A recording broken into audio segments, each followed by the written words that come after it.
Love, that beautiful, chaotic force that sweeps us off our feet, has been celebrated for centuries in song, story, and plays. But here's the question no one asks. Is what we know about love truly all there is?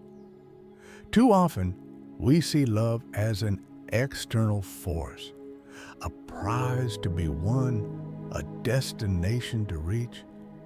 We wait for it to appear in our lives, hoping it will fill the emptiness inside without understanding that it's never about finding love. It's about creating it, cultivating it from the inside out.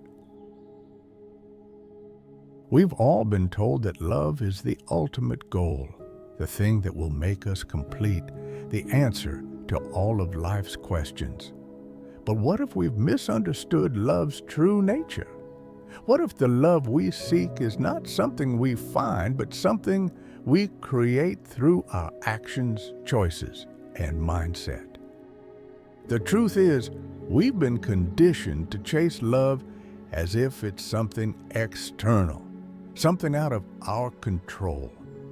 We spend years searching for the right partner, the right timing, or the perfect circumstances, hoping love will come to us as a grand, life-altering event. But this pursuit often leads to disappointment and frustration, because love isn't a destination. It's a continuous process, a journey of self-awareness, vulnerability, and growth.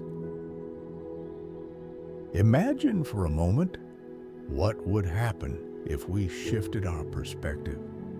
What if, instead of waiting for love to find us, we took charge and began creating it in our own lives with intention and purpose? What if we stopped looking for love in others and started cultivating it from within? This shift doesn't just change how we approach relationships. It transforms the very foundation of how we experience love itself. When we create love, we allow ourselves to give without expectation, to connect without fear, and to embrace the raw, unfiltered versions of ourselves and others. This idea of creating love might sound revolutionary, but it's far from new.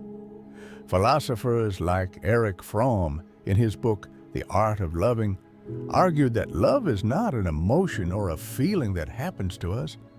It's an active practice, a decision we make each day. Fromm believed that to love fully, we must first learn how to love ourselves. Without this foundation, any love we try to build with others will always be fragile, rooted in need rather than mutual growth. Love, in this sense, isn't about finding someone who completes us, but about building a connection that elevates both individuals, creating something far more meaningful than fleeting attraction. But how do we begin to create this kind of love? It starts with acceptance, acceptance of ourselves and of others. Too often, we hide parts of ourselves out of fear that they won't be loved or accepted.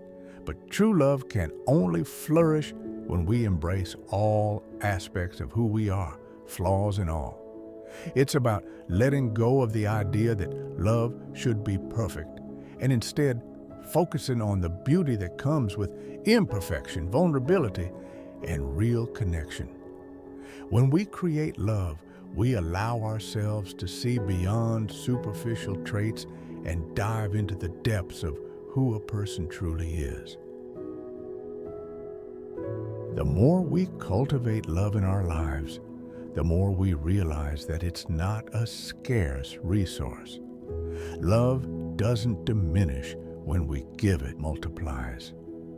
It grows in the moments of genuine connection, in the acts of kindness, and in the willingness to meet others where they are, without judgment, without expectation. When love becomes a practice, It shifts from a desire to a way of being. It's not about finding the right person. It's about becoming the right person and creating an environment where love can thrive.